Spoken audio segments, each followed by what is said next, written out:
민수기 말씀 우리가 보겠습니다. 민수기는 이스라엘 백성들이 광야에서 생활했던 삶의 모습들을 보여주는 말씀이죠.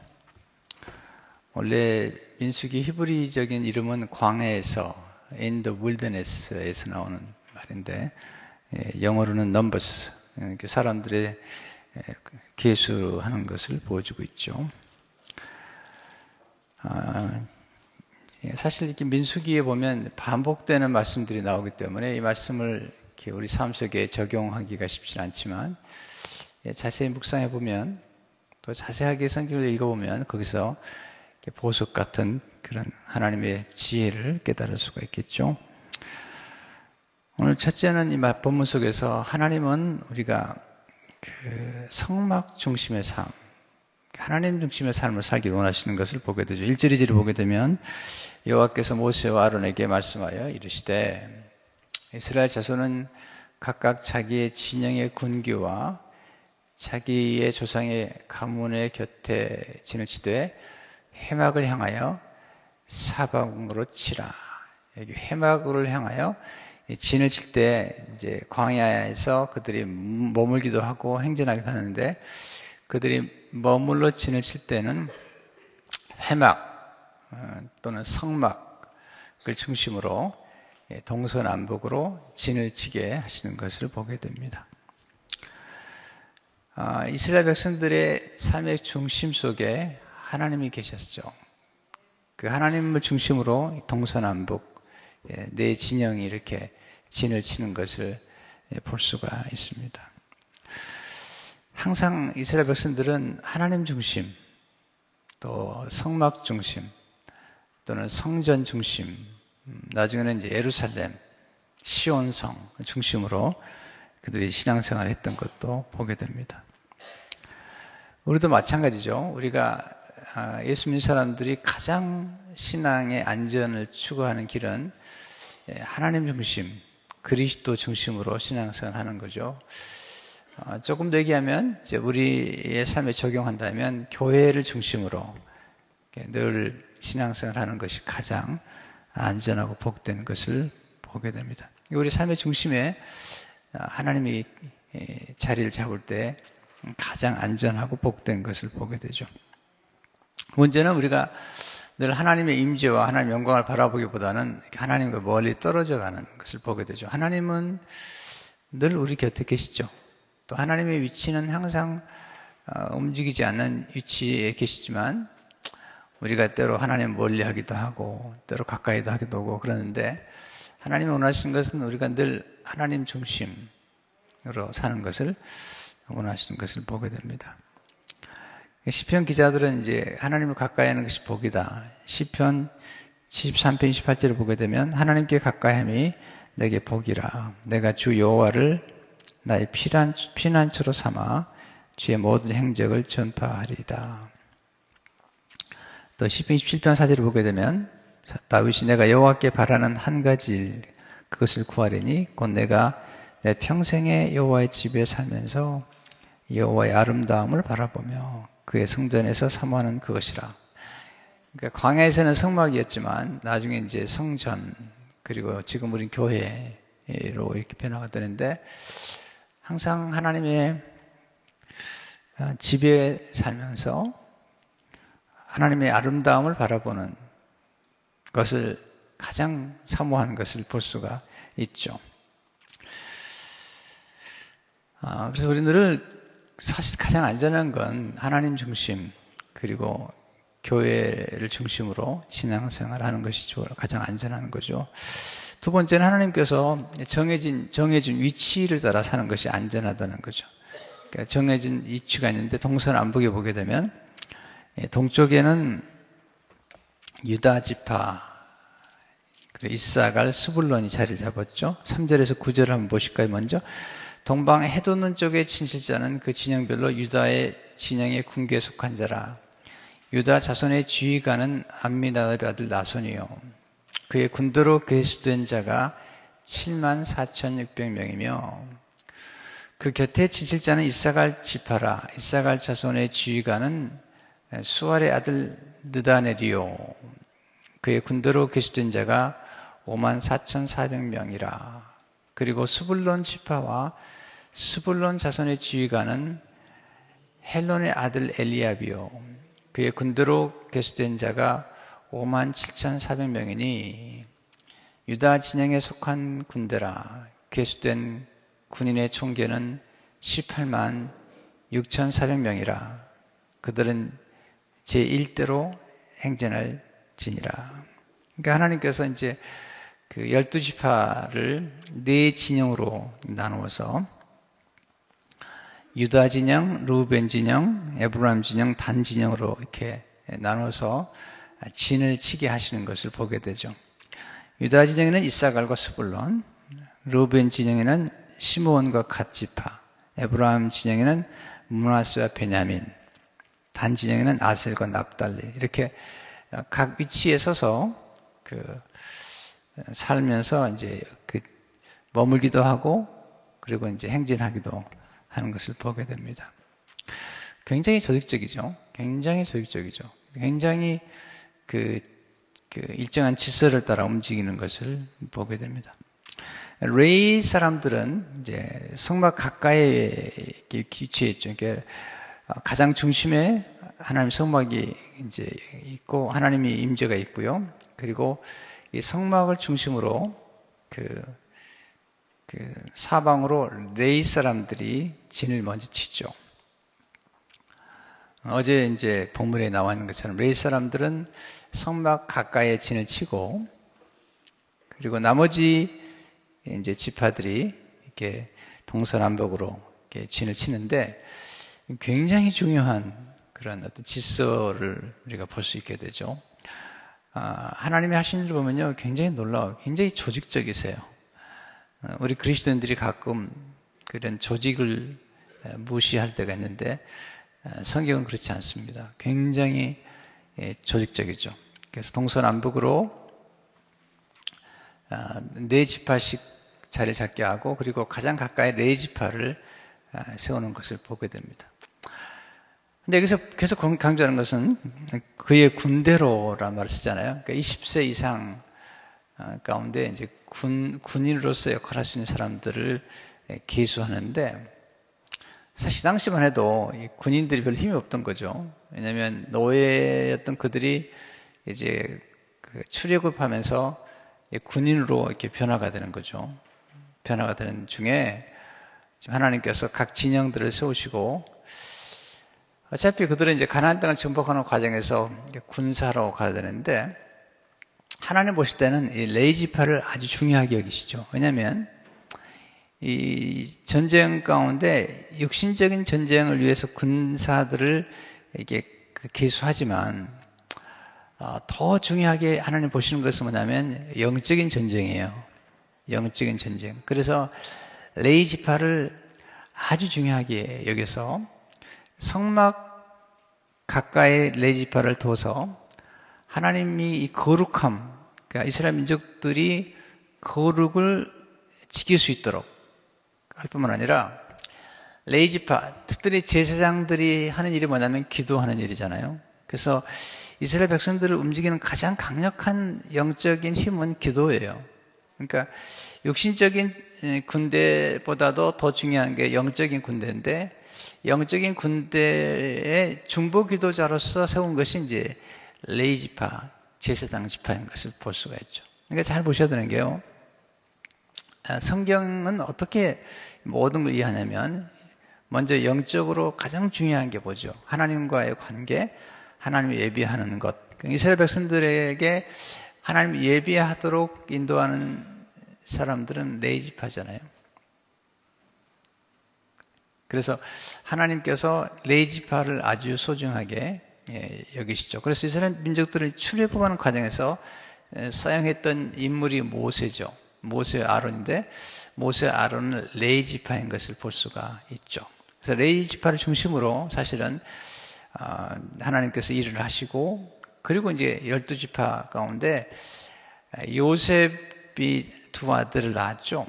에브라임과 므낫세인데 사실은 므낫세가 장자죠. 그런데 하나님이 차자인 에브라임을 장자로 세우셔서 북이스라엘의 지파의 우두머리로 세우시는 것을 이렇게 볼 수가 있죠.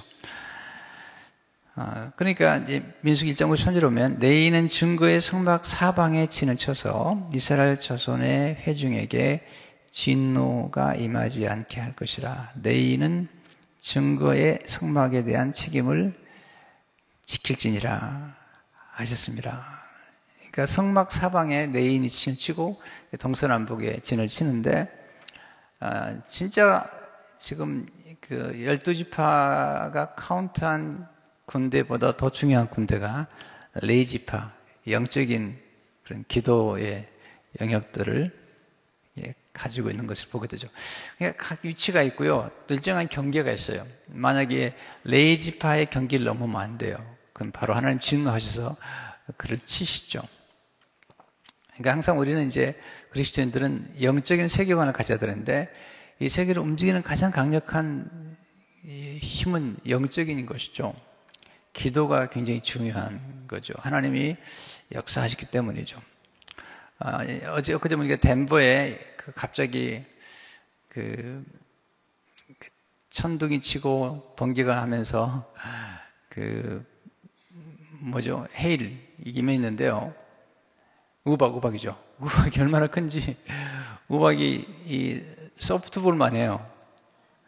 엄청나게 떨어졌어요. 성경에 보면 하나님이 역사하실 때 우박으로 전쟁을 승리케 하신 것도 보게 되는데 소프트볼만 해요. 그래가지고 막 자동차들 다 뚫어버리고요. 자동차 유리창을요. 무서워요. 하나님께서 모든 걸 주관하시는 것을 보게 되는데요. 그러니까 우리가 특별히 신앙생활 할 때 중요한 것은 하나님 중심으로. 왜냐하면 하나님이 모든 걸 다 주관하시잖아요. 그리고 하나님과의 기도 속에서 이루어지는 것들이 가장 강력한 것을 볼 수가 있죠. 하나님이 쓰시는 인물들은 다 기도의 사람들이에요. 기도 없이 하나님이 쓰시는 인물들이 별로 없어요. 직접 기도하기도 하고 누군가가 중보 기도를 함으로써 하나님의 놀라운 일들이 이루어지는 것을 보게 되죠. 그래서 우리는 이제 각자의 위치가 다 중요한 거거든요. 근데 레위 사람은 레위 사람대로, 그리고 이제 남, 서, 북 이렇게 해서 차례대로 이렇게 움직이는 것을 보게 되죠. 세 번째 중요한 것은 하나님 공동체 안에서 우리를 살게 하신다는 거죠. 공동체. 왜냐하면 여기 유다 진영 또는 루벤 진영 이렇게 각 진영을 따라서 공동체가 형성되어 있는 것을 보게 됩니다. 12지파, 또 12제자 이렇게 하나님이 공동체를 통해서 일하신 것을 보게 됩니다. 교회는 그리스도의 몸이죠. 교회는 공동체잖아요. 이렇게. 그래서 교회의 각 지체가 모두 중요한 것을 볼 수가 있습니다.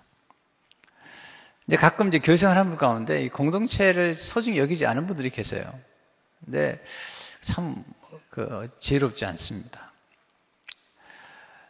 제가 목회하면서 많이 생각하는 게 뭐냐면 교회는 공동체다. 또 목회자가 하는 일은 예수 그리스도의 공동체를 세워나가는 것이다. 근데 특히 제가 이제 공동체라는 의식을 많이 가질 때는 성도들이 어려움을 겪을 때, 또 이렇게 장례 예배를 가보면 이번에도 우리 양영혁 권사님 또 임정희 권사님 이렇게 장례 예배를 2번 제가 목 방문했는데 놀라워요. 이번에 양영혁 권사님 보면 아주 아들, 딸이 이제 청년부에 있어서 그런지 하여튼 어른뿐만 아니라 청년들이 얼마나 많이 왔나 몰라요. 이번에 대한장에서 해서 장례배를 드렸는데 예배를 마치고 나오는데 그 대한장에서 일하는 분이 그러더라고요. 목사님, 최근에 이렇게 많은 장례에 손님들이 온 적이 없습니다. 엄청난 그런 공동체가 형성되어 있는 것을 보게 되고요. 또 설령 이제 우리 교회 다니다가 지금 다른 교회 다니고 있는 청년들까지도 다 모이는 거예요. 모여가지고 서로 위로하고 서로 격려하고. 이게 공동체거든요. 그러니까 공동체 안에서 우리는 서로 위로를 받고 서로 격려를 받고 또 공동체 안에서 하나님 주신 은사와 재능들을 활용하는 것을 보게 되는데 공동체를 떠나지 마세요. 공동체가 얼마나 중요한가를 알아야 돼요. 리고르 목사님 최근에 설교 들어보니까 이제 가룟 유다와 그리고 베드로의 차이를 얘기하는데, 가룟 유다와 베드로가 다 예수님을 팔고 예수님을 부인했잖아요. 근데 가룟 유다는 예수님을 판 다음에 그런 공동체 안으로 들어가지 않았다는 거예요. 혼자 스스로 그냥 목숨을 끊어버린 거죠. 절망을 붙잡은 거죠. 근데 베드로의 특징은 뭐냐면, 베드로는 놀랍게 거듭 그 공동체 안으로 들어갔다는 거죠. 비록 실패했지만 거듭 제자 공동체 안에 들어가서, 그리고 거기서 함께 지내면서 거기서 위로를 받고 또 그 공동체 안에 찾아오신 예수 그리스도를 만나서 회복되었다는 거죠. 그러니까 평소에 뭐 이렇게 셀 목장에 속하지 않은 분들이나 또 교회 와서 그냥 예배를 드리는 분과 또 스몰 그룹, 성경 공부 모임이든지, 하여튼 뭐 저는 무조건 강조하는 게 뭐냐면 혼자 있지 말라는 거예요.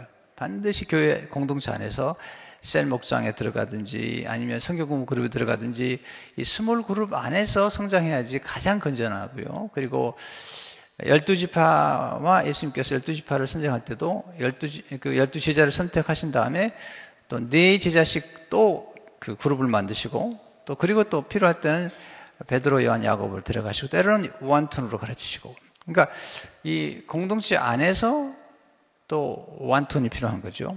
하나님께서 그렇게 역사하시는 것을 볼 수가 있습니다. 뿐만 아니라 역사적으로 탁월한 영향력을 끼쳤던 지도자들은 반드시 일정한 공동체를 가지고 있었어요. 벤자민 프랭클린 같은 경우는 준토라고 하는 그런 스몰 그룹이 있었고요. 또 역사적으로 보면 하나님께서 큰 무브먼트를 일으켰던 인물들은 반드시 일정한 스몰 그룹 안에 역사했던 걸 보죠. 한국교회만 해도 그 영향을 끼치는 목회자 가운데, 예를 들자면 한국교회 4인방이라고 일하잖아요. 이동 목사님, 하영재 목사님, 옥하는 목사님, 홍정일 목사님, 이런 분들을 4인방이라고 그러죠. 이 네 분의 공동체가 같이 움직여지는 거죠. 그러니까 하나님께서 쓰시는 인물들을 보면 반드시 일정한 공동체가 있어요. 그래서 그 안에서 계속 움직이는 것을 보게 되죠. 혼자서는 아주 위험합니다. 혼자는 아주 위험합니다. 잘못된 길로 갈 뿐만 아니라 또 어려움을 겪을 때 헤어나지 못합니다. 저 같은 경우도 이제 이동 목사님 중심으로 이제 그 코스타라는 그룹이나 또는 지금은 이제 R&R 그룹에 같이 소속해 있는데, 그런 이제 일정한 그 공동체 안에서 한국교회와 이민교회를 섬기는 거거든요. 그러니까 굉장히 중요한 거죠. 서로 영향력을 주고받고 그리고 일정한 공동체를 형성해 가는데, 이 공동체만큼 중요한 게 없어요. 물론 이제 공동체 생활하다 보면 때로 갈등도 있고 때로 상처도 있고 때로 불편한 점도 있지만, 그러나 그런 갈등과 또는 그런 상처를 주고받는 과정을 통해서 또 무르익는 거죠.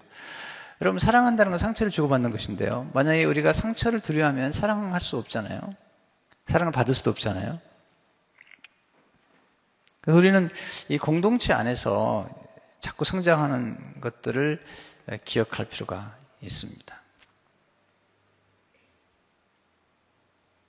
하나님이 얼마나 이 공동체를 소중히 여기는지 우리는 깊이 생각해야 됩니다. 중요한 건 이제 내가 어느 공동체에 속했냐가 중요하죠. 어떤 그룹 안에서 내가 하나님의 역사를 이루어가느냐가 굉장히 중요해요. 저는 감사한 게 뭐냐면, 제가 만난 목회자들은 참 건전한 분들을 만났어요. 그래서 그분들의 영향을 계속 지금도 받고 있잖아요. 이번에도 한국에 나가서 이동 목사님, 홍정일 목사님, 또 이태형 목사님, 이런 분들, 또는 이제 한 목사님 살아계실 때는 한 목사님을 가까이 해서 정말 가까이 지냈습니다. 또 옥하나 목사님 사랑도 받았고요. 그러니까 이렇게 일정한 그 어떤 그 역사의 흐름 가운데 하나님 쓰시는 일정한 공동체 안에서 영향을 받고 그 안에 살아가는 것은 굉장히 중요한 일인 것을 보게 되죠. 교회도 중요합니다. 내가 어느 교회 소속해 있느냐가 굉장히 중요하죠. 이 시대의 마지막 시대는요, 정말 중요한 거예요. 건강한 교회에 소속해 있고, 건강한 교회를 함께 세워나가는데 값을 지불하는 것이 아주 필요한 것입니다. 네 번째, 오늘 본문에 보면 하나님은 구속의 드라마를 생각하면서 역사하신다는 거죠. 야곱의 12지파 가운데 가장 동쪽에 세운 지파는 유다죠. 3절에 동방 해돋는 쪽에 진칠 자는 그 진영별로 유다의 진영의 군기에 속한 자라. 유다 자손의 지휘관은 아미나답의 아들 나손이요. 야곱의 12지파 가운데 지금 자세히 보시면요, 출애굽하는 사건 가운데서 하나님께서 어떻게 역사하냐면 먼저 모세와 아론을 하나님 부르시죠. 모세를 부르시죠. 이 모세는 네 지파예요. 그 다음에 하나님께서 모세를 통해서 부른 사람이 두 사람이죠. 하나는 여호수아, 하나는 갈렙이죠. 여호수아는 요셉 지파예요. 여호수아는 요셉의 아들 에브라임에 속한 지파예요. 그러니까 그 당시에 출애굽할 당시에 지금 출애굽에 정착할 수 있도록 도움을 줬던 사람이 누구냐면 요셉이거든요. 요셉은 정치가예요. 요셉은 그 당시에 국무총리였어요. 그렇기 때문에 그 당시에 이스라엘 백성들에게서 요셉은 영웅이에요. 왜냐하면 요셉을 통해서 애굽에 왔고 요셉의 애굽의 국무총리가 되면서 놀라운 일이 벌어졌기 때문이죠. 그래서 이스라엘 민족의 지도력을 발휘하는데 또 하나의 가장 중요한 인물이 하나가 이제 에브라임 지파에 속해 있는, 쉽게 말하면 요셉의 아들 가운데 므낫세 에브라임인데 하나님께서 에브라임을 그 영적인 장자로 세우신 거죠.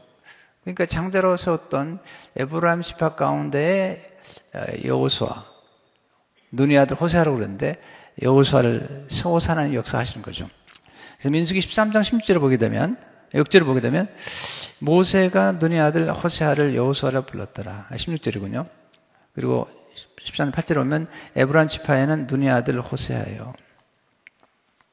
자, 그러니까 레위 지파와 그 다음에 에브라임 지파, 요셉 지파가 굉장히 영향을 끼치게 됐죠. 또 하나는 뭐냐면 갈렙이죠.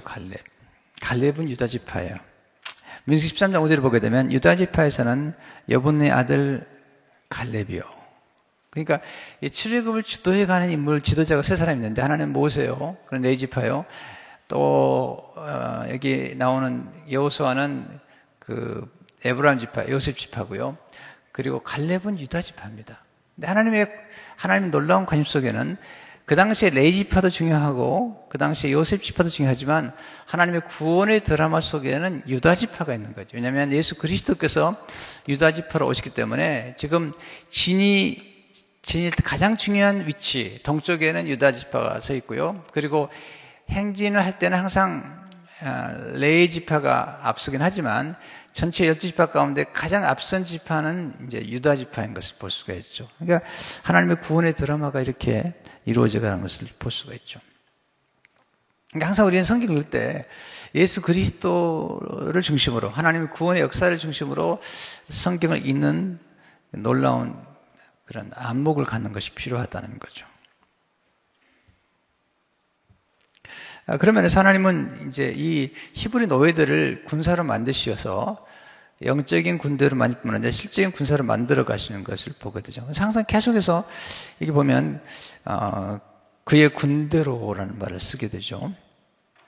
그래서 32절을 보게 되면 32절에 이상은 이스라엘 자손이 그들의 조상의 과문을 따라 계수된 자니 모든 진영의 군인 곧 계수된 자의 총계는 60만 3,550명이며 또 하나 재밌는 것은 뭐냐 본문에서 보면 하나님 일정한 상징을 사용해서 행진케 하신다는 거죠. 2절에 보시면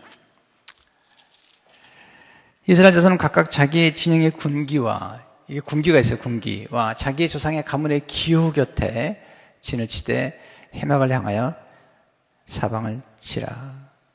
그러니까 각 군대마다 배너 같은 게 있는 거죠. 깃발이 있는 거죠. 이스라엘 전체를 움직일 때 각 깃발을 따라서 움직이는 것을 보게 되는 게 상징, 조상의 가문에 따라 각 종족에 따라서 역사하는 것을 볼 수가 있습니다.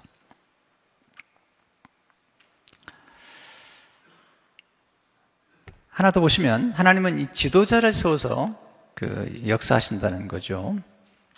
가장 큰 지도자는 모세죠, 여기서는. 모세와 아론. 현실적으로는요. 근데 여기 자세히 보시면, 3절 보시면요, 3절. 동방 해돋는 쪽의 칭실자는 그 진영별로 유다의 진영의 군계에 속한 자라 유다 자손의 지휘관은 암미나답의 아들 나손이요. 이 지휘관이 지도자죠. 리더란 말을 써요. 지휘관. 계속 그걸 강조하죠. 지휘관. 7절. 그리고 그 스불론 지파라 스불론 자손의 지휘관은 헬론 아들 엘리압이요. 계속 10절에 보시면 남쪽에는 루벤 군대 진영의 군기가 있을 것이라 루벤 자손의 지휘관은 스데울의 아들 엘라스리요. 이 지휘관이 굉장히 중요한 거죠. 그러니까 지금 이 이스라엘 민족들을 하나님 세우시는 과정에서 이 지도자들을 세우셔서 지도자들을 통해서 이스라엘 민족을 이끌어 가시는 거잖아요. 전체적으로는 이제 모세가 지금 이제 이끌어 가고요. 또 여호수아 갈렙이 또 서 있고요. 그리고 각 지파마다 하나님이 지휘관을 세우셨다는 거죠. 교회도 마찬가지죠. 교회도 일정한 질서가 굉장히 중요한 거죠. 그 질서 안에서 리더십들이 세워져 가죠. 목회 리더십이랄죠. 장로님 리더십이랄죠. 이렇게 나름대로 리더십이 세워져요. 재직들도 세우고요. 이런 게 굉장히 중요한 거죠. 하나님께서 이스라엘 자손 전체를 이끌어가는데 모세에게 명령하시고 모세가 명한 대로 그들이 다 준행했다. 자, 3, 4절 보시면 이스라엘 자손이 여호와께서 모세에게 명령하신 대로 다 준행하여 이게 순종한 거거든요. 그러니까 일정한 질서가 굉장히 중요한데 이런 질서가 잘 세워질 때 공동체가 아주 힘있게 나가는 것을 보게 되죠. 교회도 마찬가지죠. 건강한 교회는요, 이 리더십이 굉장히 중요해요. 그 리더십 자체를 잘 이해해야만이 교회가 건강해지는 것을 보게 되죠. 근데 보통 보면요, 리더십을 인정하지 않고 또 영적인 리더십들이 잘 되지 않은 교회는요, 굉장히 어렵습니다. 또 잘 가다가 또 완전히 무너져 버려요.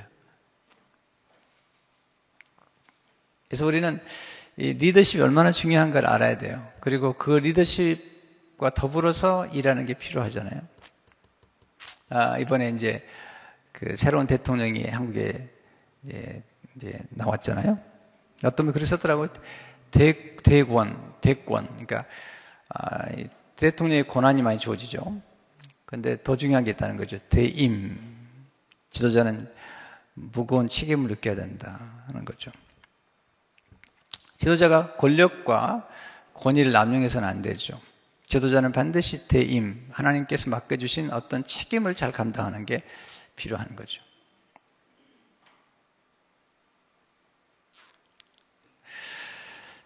그런 면에서 하나님께서 이렇게 우리를 세우셔 나갈 때 교회도 마찬가지. 교회도 지도자들이 어떤 권력을 남용하거나 오용해서는 안 되고요. 지도자들이 반드시 섬기는 자세로 그리고 그 책임을 다하는 게 필요한 거예요. 책임. 예. 이 책임이 무거운 거예요. 책임이요. 저도 이제 목회를 해보니까 제일 어려운 게 책임이죠. 책임. 예. 목회자면서도 목회 지도자의 길을 가야 되는 거잖아요. 방향을 제시하는 게 이제 지도자인데 방향을 제시하는 건 굉장히 중요한 거죠. 가정에는 가정대로 지도자가 있잖아요. 또는 교회는 교회대로 지도자가 있는데 이 리더십이 얼마나 중요한지 모르잖아요. 정말 중요한 것 같아요. 그래서 우리는 나라를 위해서 많이 기도하고 또 미국을 위해서 많이 기도하고 기도가 많이 나와요. 네. 정말로. 우리가 지도자가 잘 세워지도록 기도할 뿐만 아니라 리더십들은 본인의 책임을 잘 감당하도록 늘 본인에게 주어진 그 위치가 얼마나 중요한지 그 무게를 느끼는 것이 아주 중요한 것입니다.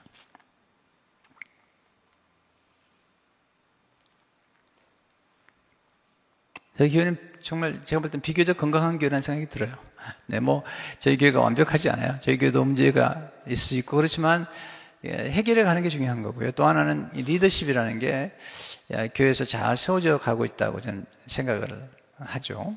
그러면서 이제 적절한 그런 조화가 우리 교회 안에 지금 이루어져 가고 있다 생각이 많이 됩니다. 저를 위해서 많이 기도해 주시는데요. 기도를 해야만 되죠. 왜냐하면 리더십이 얼마나 중요한지 모르기 때문에 리더가 어떤 생각하고 있는지 어떤 방향을 따라 움직이느냐에 따라서 너무너무 달라지는 거예요. 교회도 그렇고 나라도 그렇고 모든 면이 그렇잖아요. 그래서 교회에서 목회자들이 기도해 주시고 또 장로님들 가운데 운영인의 장로님들 기도해 주시고 이런 것들은 굉장히 중요하죠. 왜냐하면 리더십을 형성하는 과정에서 어떤 방향으로 가느냐에 따라서 너무나 그 차이가 달라지기 때문이죠.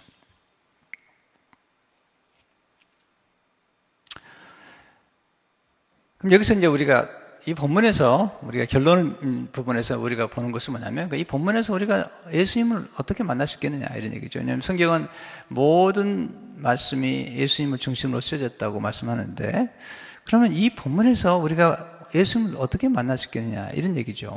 이건 이제 항상 본문의 묵상의 마지막 이제 결론을 맺는 부분인데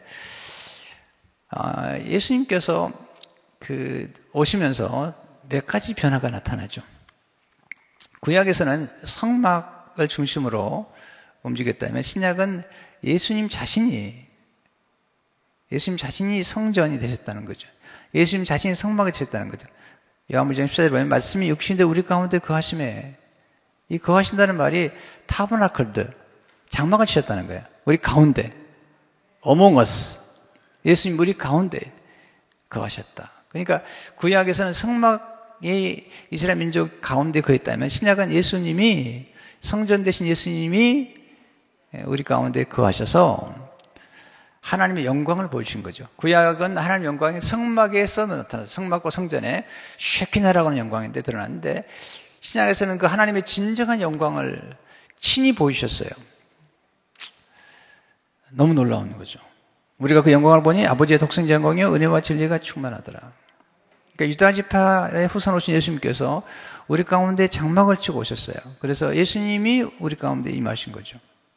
또 하나는 뭐냐면 예수님은 경계를 없애주셨어요. 경계가 필요 없다는 거 아니죠. 경계가 필요한데 레이지파를 중심으로 레이지파가 아니면 성막에 가까이 할 수 없었어요. 항상 성막 곁에는 레이지파가 진을 쳤어요. 레이지파라는 선을 넘지 못했어요. 하나님 앞에 나와서 예배드리고 성막의 모든 기구를 움직이는 건 레이지파인데 레이지파라는 경계를 넘다가는 죽었어요. 근데 신약 거기도 예수님께서 우리 모든 사람을 제사장 삼으셨어요. 우리 모든 사람을 제사장 삼으셨어요. 모든 사람을 제사장 삼아서 하나님 예수님 앞에 언제든지 은혜의 보좌 앞에 언제든지 나갈 수 있도록 도와주신 거죠. 할렐루야. 놀라운 일이 놀라운. 이게 이제 하나님께서 우리에게 주신 은혜 중 하나죠. 그래서 일정한 질서가 필요하죠. 예수님 그리고 12 사도 이렇게 하나님이 질서를 세우긴 세우지만 구약 12지파, 신약의 12 제자, 12 사도 질서는 세우긴 하시지만 분명히 신약의 사도행전을 보면 베드로나 요한과 하나님 쓰신 지도자들이 굉장한 영적 권위를 가지고 교회를 이끌어가죠. 그렇지만 하나님께서 동시에 우리 전 예수 믿는 사람들 전체를 유대인이나 이방인에 상관없이 은혜의 보좌 앞에 나갈 수 있도록 하나님의 앞에 가까이 나갈 수 있도록 그 경계를 없애주심으로 하나님 앞에 나갈 수 있게 된 거죠. 그래서 히브리서 10장 19, 20절을 보게 되면 그러므로 형제들아 우리가 예수의 피를 힘입어 성소에 들어갈 담력을 얻었나니 그 길은 우리를 위하여 휘장 가운데로 열어놓으신 새로운 살 길이요 휘장은 곧 그의 육체니라. 그래서 언제든지 예수 그리스도 앞으로 나갈 수 있도록 하나님 나갈 수 있도록 그래서 히브리서 1절에 보면 그러므로 우리는 구원하심을 받고 때를 따라 돕는 은혜를 얻기 위하여 은혜의 보좌 앞에 담대히 나아갈 것이니라.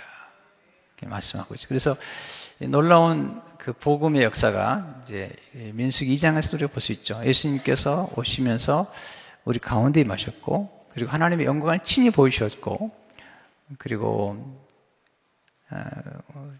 이스라엘 백성들이 가지고 있던 경계선 이방인들은 더더구나 이방인들은 성막 가까이 할 수 없었죠. 또 성전도 이방인의 뜰이 따로 있었으니까요. 그런데 그 모든 허물을 헐어주심으로써 경계를 헐어주시면 우리가 하나님 옆에 누구나 나갈 수 있도록 우리가 복을 받게 된 거죠. 할렐루야. 놀라운 은혜죠. 놀라운 축복이라는 것을 알게 되죠. 그래서 이제 우리는 이제 옛날엔 성막 중심, 성전 중심에 살았다면 지금은 교회 중심, 또 예수 그리스도 중심, 교회 공동체를 중심으로 살아가는 것이 중요한 것입니다.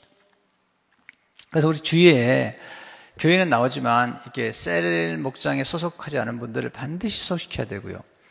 또 하나는 어떤 스몰 그룹 안으로 성경 공부 그룹이든지 아니면 제자반 그룹이든지 아니면 사역에 있어서 어떤 어떤 사역도 좋잖아요. 뭐 성가대랄지 아니면 교사랄지 이렇게 들어가면 오늘 교사들이 지금 한 60명 정도 지금 수양회 하고 있어요. 그래서 일정한 스몰 그룹 안에 들어가는 것이 필요합니다. 제가 보면 이제 이렇게 너무 스스로가 특별하다고 생각하는 분들이 좀 계신데요. 교회 생활하면서도 가장 위험한 겁니다. 엘리트식 또는 교만하게 나는 이렇게 뭐 어떤 그룹에 안 들어간다 이렇게 생각하는 것은 정말 그건 위험한 것입니다. 정말 교만한 것입니다. 그리고 가장 위험한 것입니다. 황제 펭귄이 있습니다. 제가 펭귄의 행진하는 걸 봤는데요. 이 펭귄들도 마찬가지입니다. 그 공동체에서 떨어져나가면 반드시 죽습니다. 그리고 이 정글의 세계도 보면요. 이 그룹에서 떨어져 나간 건 반드시 밥이 돼버립니다. 그래서 교회도 마찬가지잖아요. 영적으로 사탄이 떨어져 나가게 만들어가지고 공격해버리거든요. 여러분들이 이걸 알아야 됩니다. 영적인 세계를 알아야 됩니다. 반드시 알아야 됩니다. 그래서 교회 안에서도 건전한 그룹들과 함께 신앙생활을 할 뿐만 아니라 일정한 제자 훈련반 안에 들어가든지 아니면 그 안에 들어가서 이 스몰 그룹 안에서 성장해야 되지 떨어져 나가면 절대로 안 돼요. 이거 아주 위험한 것입니다. 정말 위험한 것입니다. 이 목사님도 보면요. 저도 목사님 보면 지도자 목사님 가운데 혼자 꼭 지내는 분이 계세요. 이렇게 스몰 그룹이 아니라 일정한 영향을 받아야 돼요. 반드시 멘토가 필요하죠. 스승이 필요하죠. 또 좋은 친구가 필요하죠. 근데 그런 멘토십이 없이 그냥 스스로가 하는 사람들은요, 잘못된 길로 가는 길이 너무너무 많은 거죠. 그리고 잘 될 때 더 밀어주는 사람이 필요하고요. 어려움을 당할 때 옆에서 격려해주고 다시 회복시켜주는 사람이 필요한데, 그 그룹을 떠나면 안 되잖아요. 그래서, 베드로 같은 경우도 아까 말씀드린 것처럼 그가 실패했죠. 근데 가룟유다는 실패한 다음에 그룹으로 들어가잖아요. 스몰 공동체. 근데 베드로는 계속 스몰 공동체 안으로 들어가잖아요. 그 안에서 놀라운 일이 벌어지거든요. 가끔 보면은 이렇게 아주 교만한 분들 가운데 나는 뭐 존경할 만한 사람 없다. 이런 분들 정말 교만한 겁니다. 여러분 진짜 겸손해 보세요. 배울 게 너무 많은 거죠. 너무너무 배울 게 많은 거죠. 누구에게나 배울 수 있어야 되잖아요. 누구에게나 배워야 되거든요. 하나님 주신 축복 가운데 저에게 주신 축복 가운데는 teachability예요. 항상 배우는 마음을 주시는 거죠. 그래야지 성장할 수 있는 거죠. 그리고 같이 끌어주는 거죠. 이렇게. 이번에도 한국 나가서 많이 배웠어요. 좋은 분들을 많이 만났어요. 또 만나고 또 저도 이제 섬기고요. 이렇게 함으로써 같이 성장하는 것을 보게 되죠. 그런 면에서 이제 오늘 말씀을 꼭 기억하셔야 됩니다. 이스라엘 민족들이 항상 성막을 중심으로 그리고 일정한 위치가 있어요. 그 위치를 벗어나면 안 돼요. 동서남북을 해가지고 유다 진영, 루벤 진영 이렇게 진영이 있잖아요. 그 진영을 따라서 움직이는 것. 굉장히 중요한 거죠. 근데 그 위치를 벗어나면 안 된다는 거죠. 그리고 각자 위치가 주어진 대로 움직이는 거. 그 다음에 굉장히 질서가 정해지잖아요. 세 지파씩 네 진으로 나눠가지고 네 지파 중심에 있고 이렇게 질서와 조직이 정말 잘 돼야 되거든요. 그래야지 교회도 건강하고 모든 게 건강하게 움직이는 것을 볼 수가 있습니다. 그리고 이제 우리는 신앙생활 잘하는 길은 뭐 간단합니다. 교회 중심으로. 그리고 목회자가 건전하다면 그 목회자와 또 장로님들 리더십 중심으로 잘 움직여지면 좋죠. 뭐 비교적 저희 교회가 건강한 교회가 되었고요. 한국에서도 그렇고 많이 기대를 하잖아요. 제가 그런 면에서 참 축복을 받은 거라고 생각이 되고요. 또 성도들도 굉장히 건강하게 생각이 되는 거죠. 할렐루야. 항상 교회 중심, 가정 중심, 또 이렇게 공동체 중심으로 움직이는 것이 중요한 거죠. 우리 기도하십시다.